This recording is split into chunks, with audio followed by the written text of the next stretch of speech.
Жителите на долниот дел од Битола со децении не паметат такво невреме, како синоќа проследено со силен ветер и големи врнежи на дожд, од кои се поплави улиците.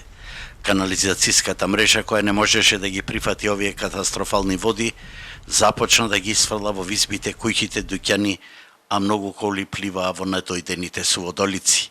Најмногу настрадаа населбите Карпош, Јанимале, Триаголди, Кушици и делот Баир. За само 15 минути наврнаа 36 литри дожд на метар квадратен, а за целиот ден 54 литри или споредено со прилеп таму наврнаа само 12 литри. Денеска екипата на Алфа посети неколку локации, а некои семејства силно настрадаа.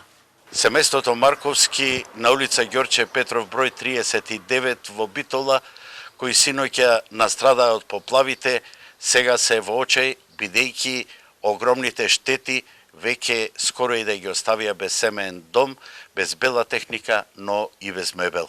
Како ќе се справува семејството Марковски со последиците од поплавата, барем за сега не знаат. Од канализација излегваше вода и преку вратата, преку портата, цела вода влезе во дворо. Јави се ваму, јави се таму, јави се онаму, дојде сат и пол, два веќе се наполна, него докај снимано на куќата, цртата докај му е, и почна водата веќе ми влезе дома. Цела ноќ вадевме вода со кофи, со едно со друго, електроника немаме ништо, кревети дидоите вака до пола, се исклучено се. Ако може државата нешто да ни поможи. Штети се направија и во други куќи, дуќани, згради, визби, но и многу возила. Цело беше под вода, дури ни влезе во зградата вода, па со кофе црпевме, празневме. Овде беше страшно.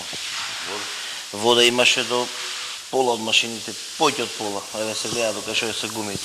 Се направи голема штета, не знаеме, треба да видиме, ама се направи голема штета. Поќе од пола метро имаше како, овде беше доскала. Доскалана, сегде. Колите беа до кај, ја. Синоќа заседаваше и општинскиот кризен штаб, а екипи на јавните предпријатија со пумпи и друга опрема се обидоа да помогнат. Се работеше во текот на целата ноќ на рачистување на критичните точки и терени. Меѓутоа, она што ќе следува во текот на денот е дорасчистување и дезинфекција, која што исто така е исклучително значајна, особено во овие околности во кои што целосно се наоѓаме. Од утре најавен повик од општината, граѓаните ќе ги пријавуваат штетите и ќе се врши проценка.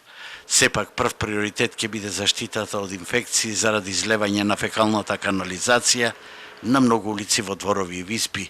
Јавното предпријатие Комуналец ќе врши дезинфекција на улиците, од Центарот за јавно здравје ги повикуваат граѓаните механички да ги чистат дворовите и визбите од нечистотијата и да ги истретира со средства за дезинфекција. За среќа нема загадување на водата во градскиот водовод.